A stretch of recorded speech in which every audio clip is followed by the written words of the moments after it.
Hi guys, how are we? I hope you're well. Konsokijo here. If it's your first time tuning in onto this platform, this is Inspire YJ, which is an acronym for Inspire, or an acronym for Young Generation. Thank you so much for popping in here. Now, I am sounding like I'm losing my voice. It's very cold in Sydney, and I'm just recovering from COVID. So I've been MIA, missing in action, for a while now. I did succumb to COVID 2 weeks ago, and I'm getting there.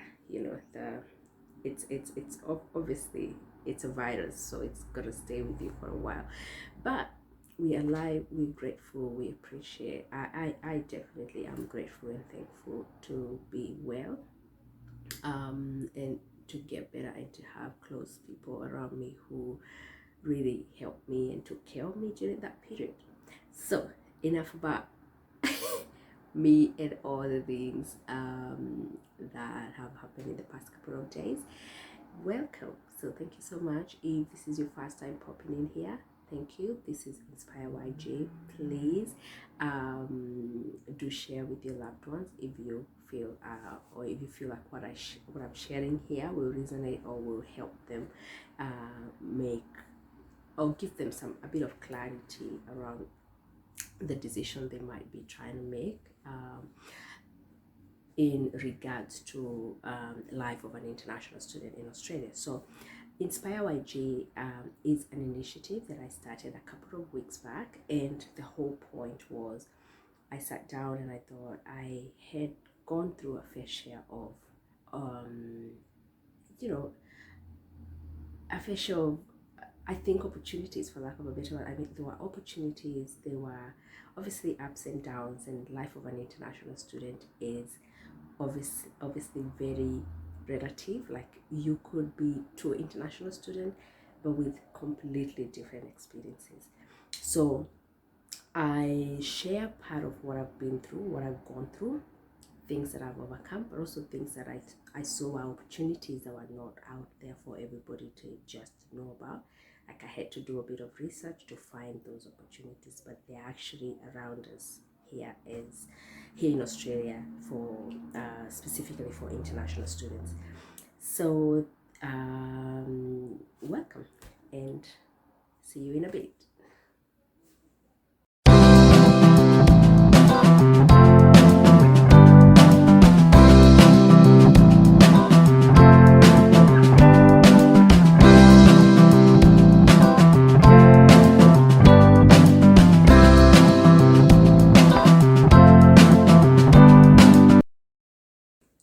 So today's topic, I want to talk about accreditation, professional accreditation, trade association, trade accreditation, just accreditation in general.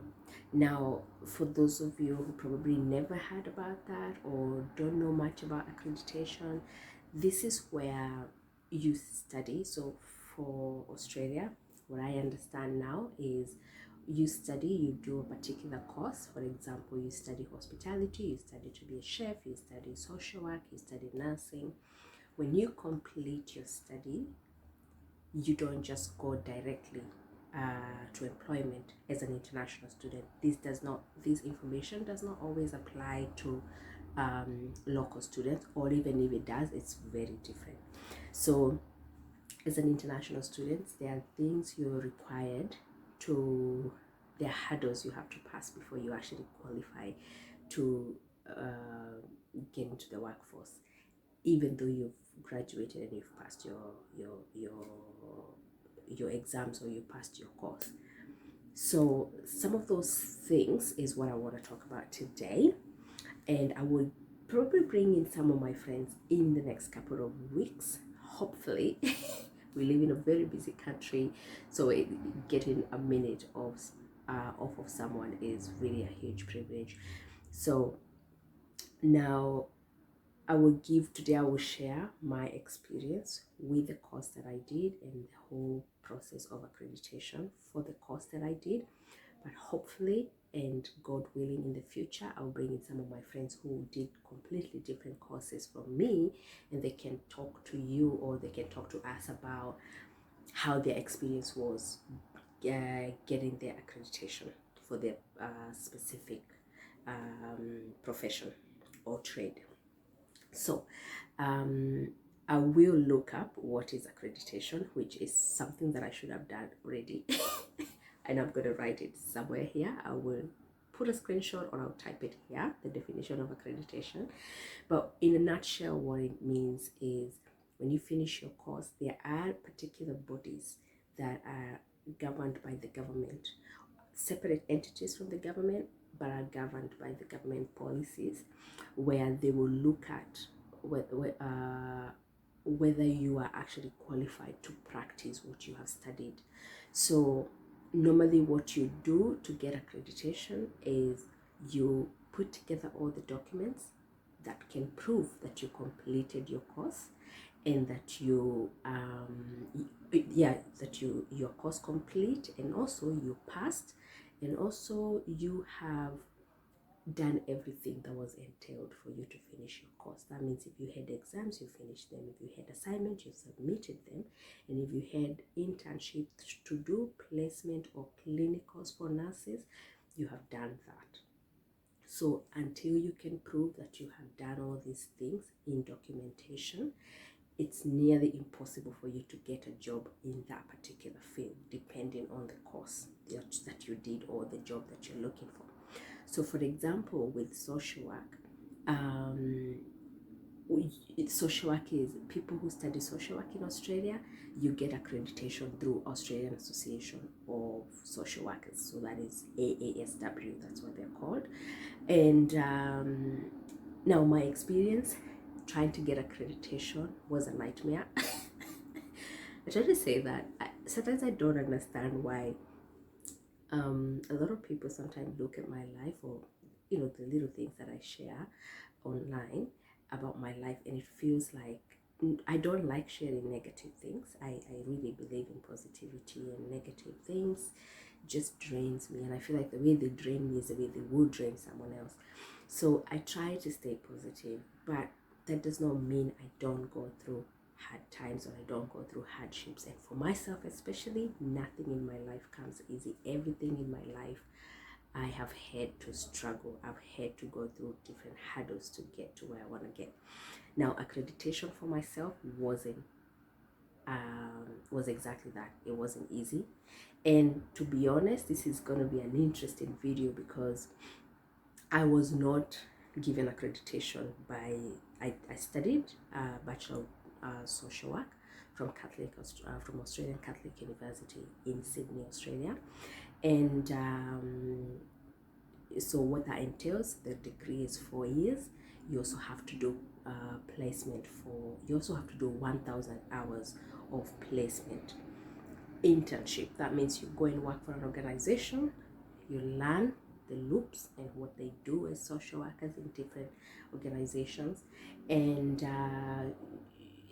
you understand. So it's pretty much practice what you practice the theory. So and you do that for 1,000 hours, is almost an equivalent of 6 months, but you don't do it together. You do it, so second year you do 360. We did 360 hours. No, second year we did 280 hours. Third year and fourth year we did 360 hours each. So in total it was supposed to be 1,000 hours, and the experience was amazing. Well, I'll do other videos to talk about my experiences doing placements in Australia as an international student. Every organization is different. Every organization has got its pros and cons, and you get to benefit from different organizations, especially if all your placements, you spread them out. You don't do them in the same organization, or you don't do them with organizations that deal with the same kind of things, right?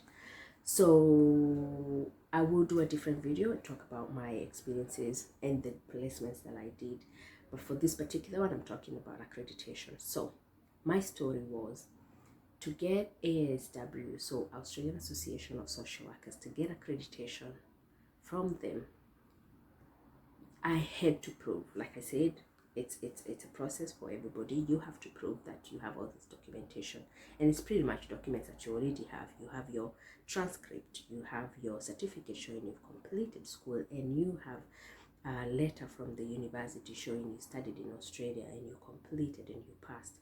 However, ASW has got a policy that states that if you haven't done IELTS English exam and get 7 each band, they're not going to give you accreditation.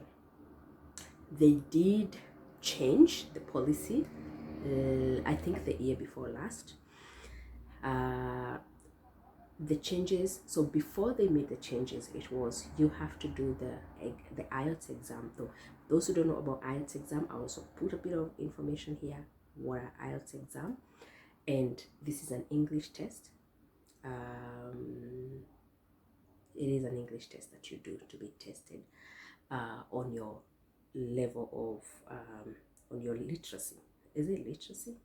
Maybe. I don't know. So you're tested on your English, on your speaking skills, English speaking skills, listening skills, writing skills, and reading skills.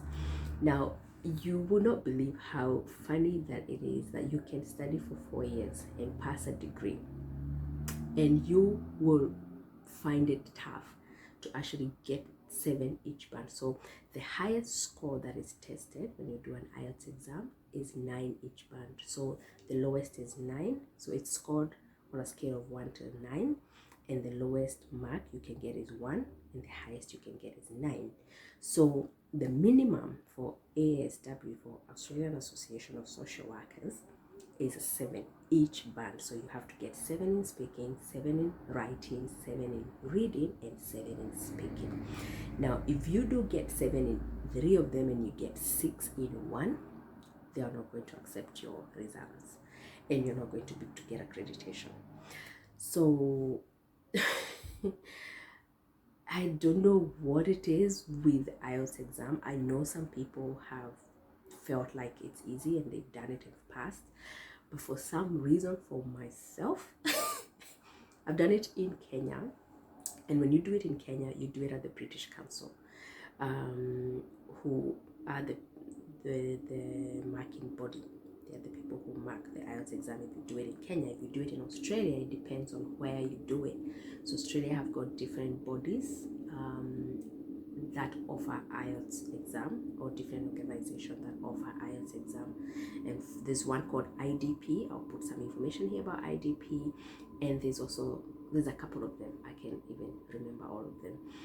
But what I noted was when I do my English test in Kenya, I used to tend to get 7 and above for everything but writing.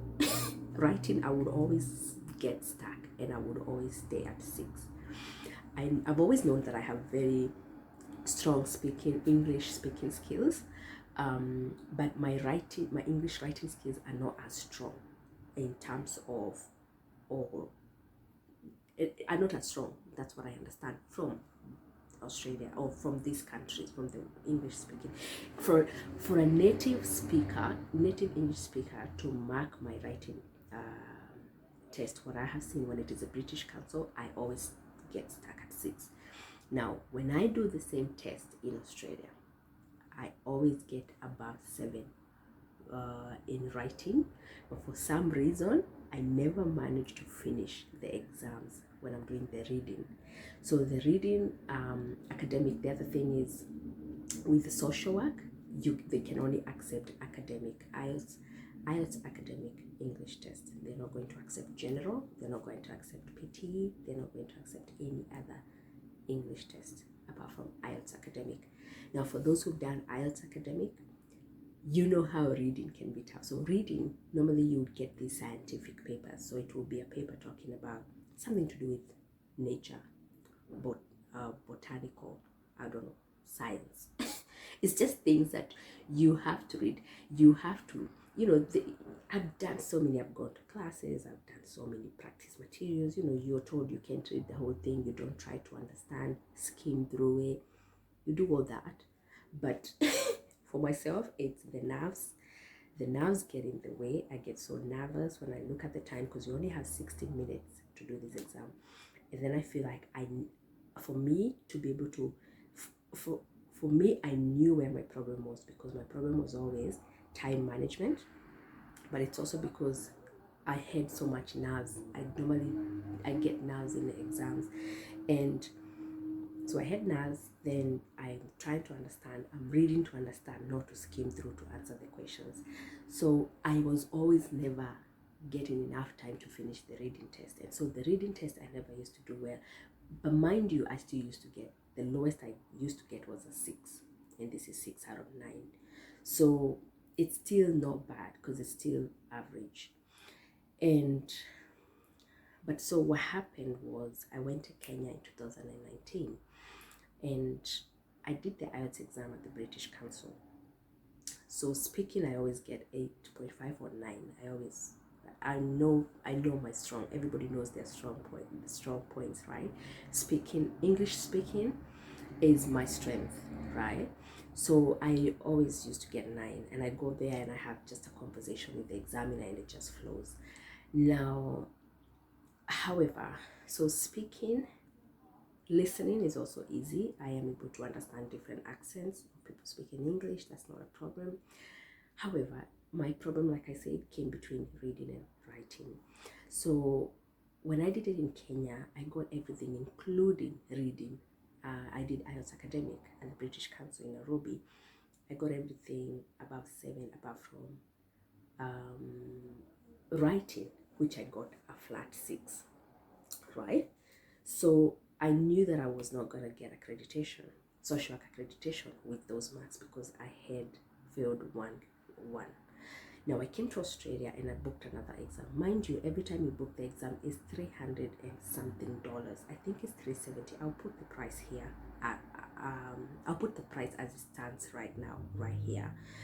But it's an equivalent of almost 24 to 30,000 Kenya shillings, depending on the rate, depending on the exchange rate. So it's not expensive. It's not cheap. So I came to Australia.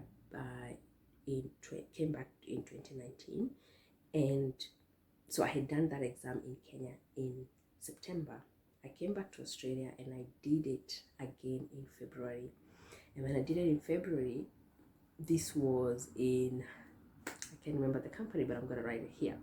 Now, like I said, the IELTS in Australia, in Kenya, when you do it in British Council, at the British Council in Kenya, and when you do it with, let's say, IDP or the other companies here in Australia, is very different.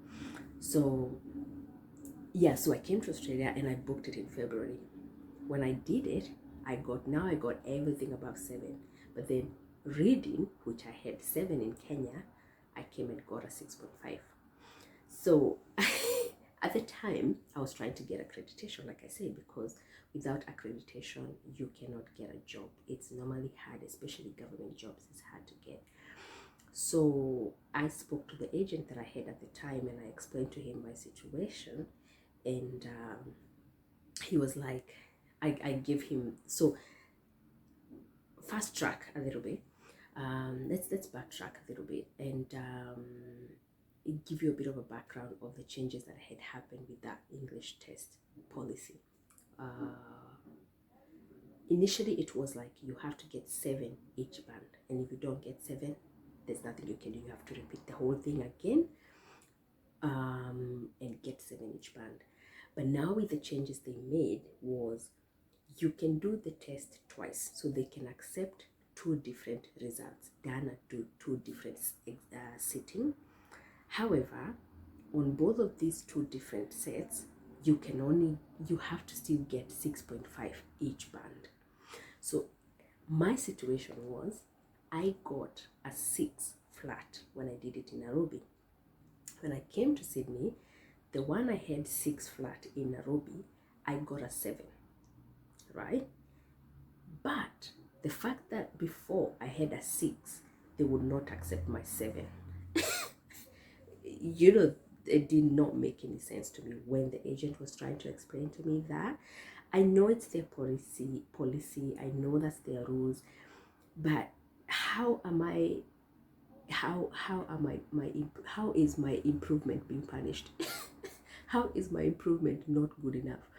So I don't know.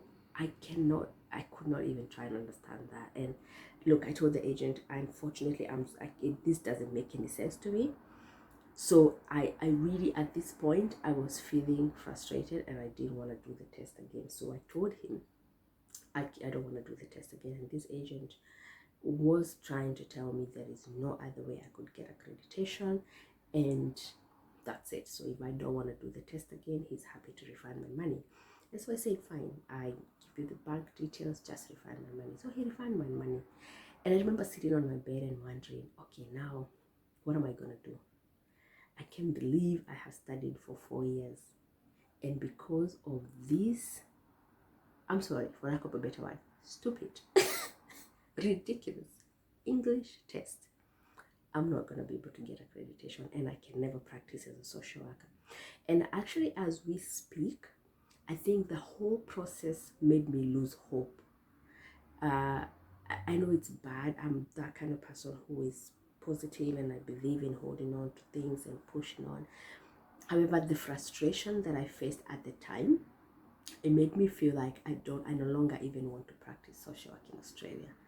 And because I felt like the passion I had, all the work that I did for 4 years at uni, studied in a university in Australia, studied in English, just because I cannot pass an English test. And not like I've failed. I've not failed. But just because I cannot get through this hurdle, this hoop, I cannot practice. And at the time, I remember looking at all my colleagues, like majority of my classmates were already working as social workers. Majority of them obviously were Australians, born here, or some of them migrated, but it's more like I was feeling like a failure. I cannot, I don't have another word to explain it. I was feeling like a failure, and I just felt at that point, what's the point? You know, if someone would have asked me at that point, should you study social work in Australia, I would have been like, if you know you don't have like a very strong command of the English language in all these 3 sectors, I don't think there's any point, because you're going to study all these years, you're going to pay all this money, you're going to have the passion, but you're going to be broken at the end of the day. So anyway, so that's what happened. I never got accreditation with ASW. I went past disappointment, so I just told myself maybe it wasn't meant to be. I really didn't even try after that. I was just like, that's it, I'm done wasting my money, I'm done, maybe this is not my path, and I left it. So however, at the time, I was speaking to a friend of mine who had gone through the same thing. He had struggled and struggled and struggled to a point where he had to leave Sydney and left to another state, and this is because of the same English test. He had done a master's of social work. So he had been told by a friend of theirs that it's not just ASW that can actually give you accreditation if you have studied social work. There's so many other bodies that you can try. Now, there's another body called ACWA, so that is the association that gives accreditation to people who are working in the community as welfare officers, welfare manager, recreational officers. And apparently this body also does acknowledge social work as part of as part of what they do. And so if you have studied social work and you are having trouble getting accreditation with ASW, find out about ACWA. I will put some more information here. What I faced when I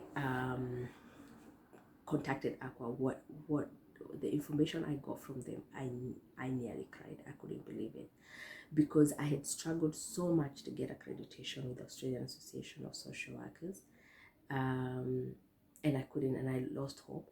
But when I reached out to them, I reached out to ACWA and I asked them, so what do I need to get accreditation with you?